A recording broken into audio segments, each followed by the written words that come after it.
ভারতের প্রধানমন্ত্রী নরেন্দ্র মোদী চলতি আগস্ট মাসের শেষের দিকে চীন সফর করবেন। আজ মঙ্গলবার নয়াদিল্লিতে চীনের পররাষ্ট্রমন্ত্রীর সঙ্গে আলোচনার সময় নরেন্দ্র মোদীর নিরাপত্তা প্রধান অজিত দোভাল এ তথ্য জানান। তিনি বলেন, ৩১শে আগস্ট তিয়ানজিনে সাংহাই সহযোগিতা সংস্থার শীর্ষ সম্মেলনে যোগ দেবেন নরেন্দ্র মোদী। ভারতীয় সংবাদ মাধ্যম ইন্ডিয়ান এক্সপ্রেস বলছে, বেইজিংয়ের পররাষ্ট্রমন্ত্রী ওয়াং ইয়ের সঙ্গে বৈঠকের শুরুতে জনসমক্ষে অজিত দোভাল বলেন, ৩১শে আগস্ট তিয়ানজিনে অনুষ্ঠিতব্য সাংহাই সহযোগিতা সংস্থার শীর্ষ সম্মেলনের উদ্বোধনী অনুষ্ঠানে যোগ দেবেন নরেন্দ্র মোদী। এর মধ্য দিয়ে ২০১৮ সালের পর এটি হতে যাচ্ছে তার প্রথম চীন সফর। একে কূটনৈতিক সম্পর্কের ক্ষেত্রে নতুন শক্তি বলে উল্লেখ করেন অজিত দোভাল। ওয়াংয়ের উদ্ধৃতি দিয়ে একজন অনুবাদক বলেন, চীন এসসিও শীর্ষ সম্মেলনে অংশগ্রহণে মোদীর সফরকে অত্যন্ত গুরুত্ব দিচ্ছে।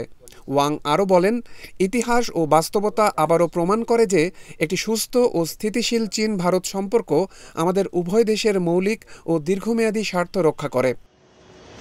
আজ মঙ্গলবার মোদীর সঙ্গে দেখা করার কথা রয়েছে ওয়াংয়ের। বিশ্বের সবচেয়ে জনবহুল এই দেশ দুটি দক্ষিণ এশিয়া জুড়ে প্রভাব বিস্তারের ক্ষেত্রে তীব্র প্রতিদ্বন্দ্বী। ২০২০ সালে তারা একটি মারাত্মক সীমান্ত সংঘর্ষেও লিপ্ত হয়। উল্লেখ্য, আমেরিকা, অস্ট্রেলিয়া ও জাপানের সঙ্গে ভারত কোয়াড নিরাপত্তা জোটেরও অংশ। এই জোটকে চীনের প্রতিপক্ষ হিসেবেও দেখা হয়।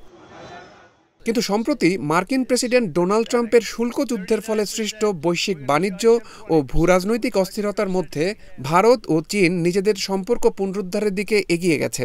গতকাল সোমবার ভারতের পররাষ্ট্রমন্ত্রী এস জয়শঙ্করের সঙ্গে আলোচনার সময় ওয়াং বলেন, চীন ও ভারতের পরস্পরকে হুমকির পরিবর্তে অংশীদার ও সুযোগ হিসেবে দেখা উচিত।